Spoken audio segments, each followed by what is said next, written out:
besoin de toi, maître. Heureuse est la mère qui t'a porté et allaitée. Heureux plutôt ceux qui écoutent la parole de Dieu et qui l'observent.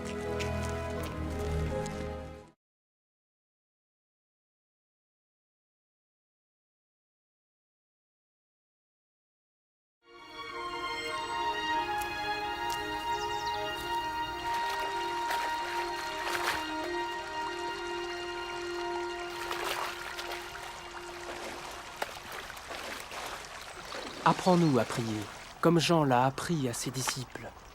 Quand vous priez, dites « Notre Père qui es aux cieux, que ton nom soit sanctifié, que ton règne vienne, que ta volonté soit faite sur la terre comme au ciel. Donne-nous chaque jour notre pain quotidien. Pardonne-nous nos offenses, comme nous pardonnons aussi à ceux qui nous ont offensés. Protège-nous contre la tentation et délivre-nous du mal. »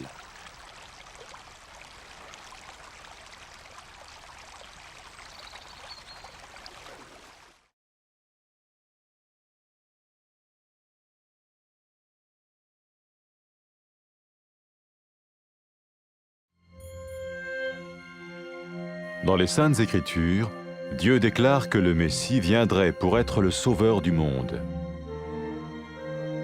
La vie de Jésus prouve qu'il est bien celui dont les prophètes avaient parlé. Ésaïe a prophétisé que la Vierge deviendrait enceinte et qu'elle enfanterait un fils. Des siècles plus tard, la naissance de Jésus accomplissait cette prophétie.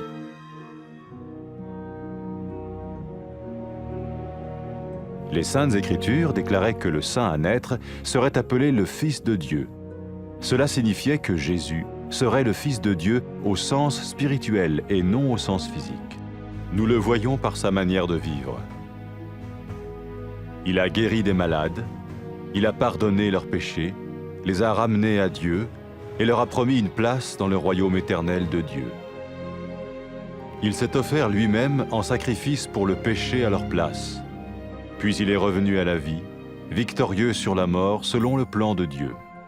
Jésus a dit « Personne ne me prend la vie, mais je la donne de ma propre volonté. » La vie de Jésus n'a pas seulement accompli les écrits des prophètes, mais elle a aussi confirmé la vérité de la sainte parole de Dieu.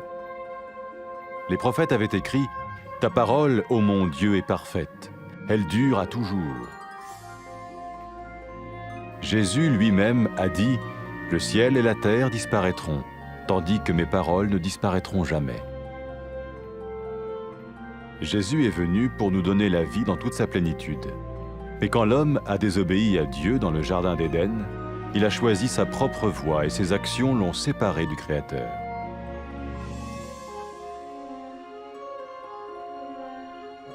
Les Saintes Écritures déclarent que tous ont péché et que le salaire que paye le péché, c'est la mort. Il s'agit de la mort spirituelle, éternelle séparation d'avec Dieu. Mais tout comme Dieu a donné un bélier pour qu'il meure à la place du fils d'Abraham, ainsi il a envoyé Jésus, le Messie, mourir à notre place. Sa vie, sa mort et sa résurrection restaurent la relation entre Dieu et tous ceux qui mettent leur confiance en lui.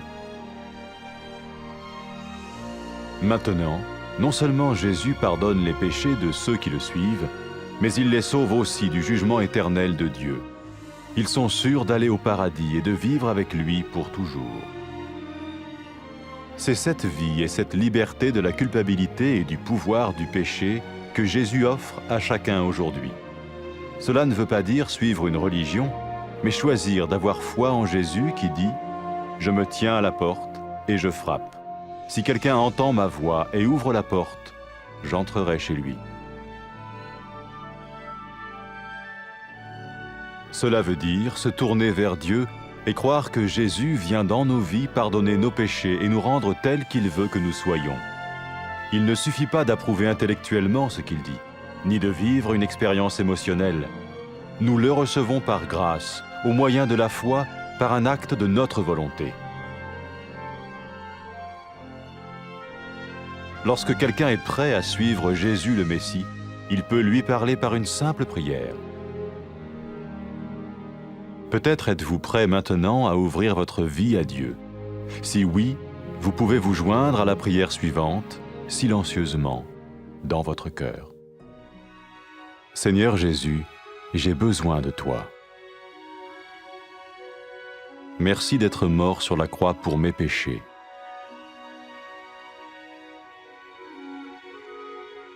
Je confesse mes péchés et je m'en repens.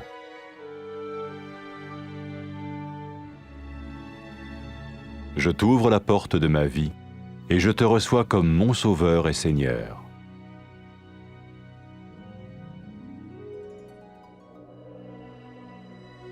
Merci de me pardonner mes péchés et de me donner la vie éternelle.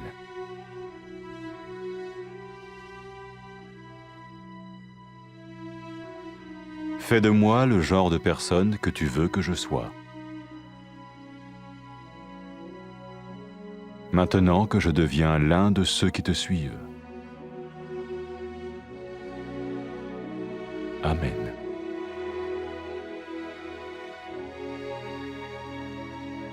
Jésus a dit à propos de ses disciples, « Mes brebis écoutent ma voix, je les connais et elles me suivent. » Pour expérimenter la vie en abondance promise par Jésus, ceux qui le suivent parlent à Dieu chaque jour dans la prière et lisent ou écoutent sa parole. Ils parlent de lui à d'autres personnes et rencontrent régulièrement ceux qui l'aiment et le suivent. N'oubliez pas sa merveilleuse promesse. Tout pouvoir m'a été donné dans le ciel et sur la terre. Et sachez-le, je vais être avec vous tous les jours, jusqu'à la fin du monde.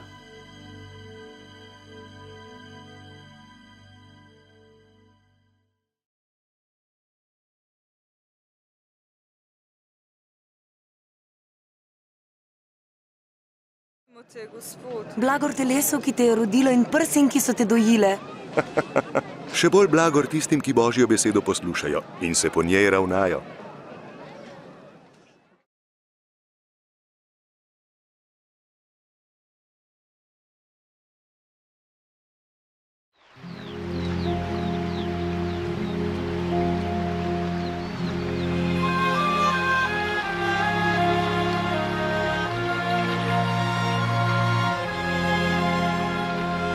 Nauči nas moliti, kakor je tudi Janez naučil svoje učence.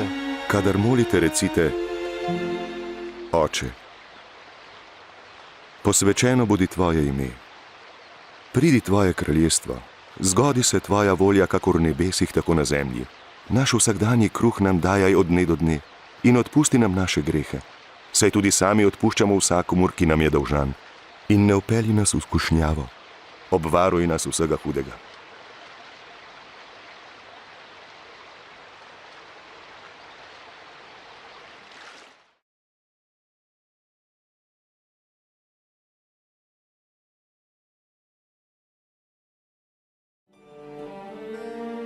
Nekdaj so preroki napovedovali v pismih, da bo Bog poslal odrešenika, ki bo odrešil grešne ljudi in jih spravil z Bogom. Jezus s svojim življenjem izpričuje, da je res od Boga obljubljeni odrešenik sveta. Mladenka bo spočela in rodila sina. Tako se je zgodilo. Bog je svojo močjo storil, da je Marija postala noseča, čeprav je bila devica in rodila Jezusa. Kot piše v Svetem pismu, je bil čudež rojstva Božje znamenje, da je ta otrok res Mesija, tisti, ki ga Bog imenuje svojega sina. Ko so ljudje videli Jezusa, so videli naravo in moč Boga. Ozdravljal je ljudi, jim odpuščal grehe in jim obljubil prostor v svojem večnem kraljestvu. Jezus je daroval svoje življenje in pretrpel kazen za vse človeštvo. Potem se je vrnil v življenje in s tem pokazal, da je močnejši od smrti. Jezus Kristus je o svojem življenju rekel: oblast imam, da ga dam, in oblast imam, da ga spet prejmem. Njegovo življenje je bilo prav takšno, kakršno so preroki napovedali. Jezusovo življenje je potrditev, da je Božja beseda resnična in trajna. Resnično, Jezus je Božja beseda. V njem se Bog razodeva ljudem tega sveta. Jezus sam je rekel: nebo in zemlja bosta prešla, moje besede pa nikakor ne bodo prešle. Na začetku je Bog ustvaril moškega in žensko, da bi srečno živela v njegovi navzočnosti. Toda ona dva nista zaupala Bogu in nista ubogala njegovih zapovedi. Sramotno dejanje ju je ločilo od Boga. V Svetem pismu piše: vsi so grešili in kazen za greh je smrt. Ljudje, ki so grešili, ne morejo biti v osebnem odnosu z Bogom. Tako kot je Bog priskrbel ovna, ki je umrl namesto Abrahamovega sina Izaka, je poslal Jezusa, da je umrl namesto Adamovih potomcev. To je storil zato, da bi lahko tisti, ki verujejo in zaupajo v Gospoda Jezusa, prišli v Božjo bližino. Peter je v Jezusu rekel: o njem pričujejo vsi preroki. Vsakomur, ki veruje vanj, so v njegovem imenu odpuščeni grehi. Zato tisti, ki hodijo za Jezusom, ne bodo kaznovani, ampak bodo večno živeli z Bogom. Potem, ko je Jezus vstal od mrtvih, je svojim učencem rekel: v njegovem imenu se bo oznanilo vsem narodom spreobrnenje v odpuščanje grehov. Jezus je tudi rekel, da bo poslal Svetega Duha, ki bo ostal z učenci, jim razodel resnico in jim dal moč, da bodo hodili po poti, ki jim jo je pokazal. Ko se je grešnica pokesala svojih grehov in začela hoditi za Jezusom, ji je Jezus rekel: grehi so ti odpuščeni, rešena si, ker si zaupala vame. Jezus je rekel, da je ljubezen ljudi do Boga dokaz, da jim je Bog odpustil grehe. Jezus Kristus je vabil ljudi, naj hodijo za njim. Ko je razbojnik na križu izpovedal vero in prosil Jezusa, naj ga reši, je Jezus rekel: danes boš z menoj v raju. Tisti, ki se odločijo, da bodo hodili za Jezusom, lahko začnejo svoj odnos z njim z besedami: Bog Oče, pravičen si, zahvaljujem se ti, ker me ljubiš. Obžalujem, da sem prekršil tvoje zapovedi in grešil proti tebi.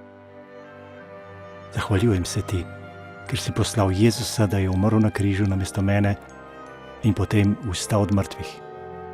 Hvala ti, ker si pretrpel kazen za grehe, ki sem jih storil jaz.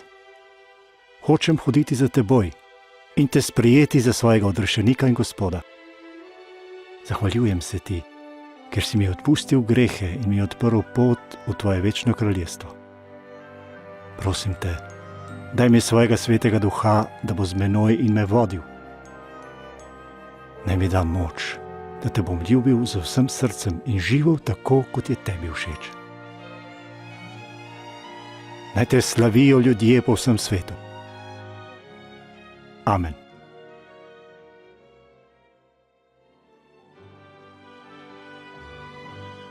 Jezus pravi o tistih, ki hodijo za njim: moje ovce poslušajo moj glas, jaz jih poznam in hodijo za menoj. Jezusovi učenci se srečujejo med seboj, se vsak dan pogovarjajo z njim, berejo njegovo besedo v Svetem pismu in o njej razmišljajo, se zgledujejo po njem in drugim pripovedujejo o njem. Jezus jih vodi in krepi z močjo Božjega Svetega Duha, ki prebiva v njihovih srcih.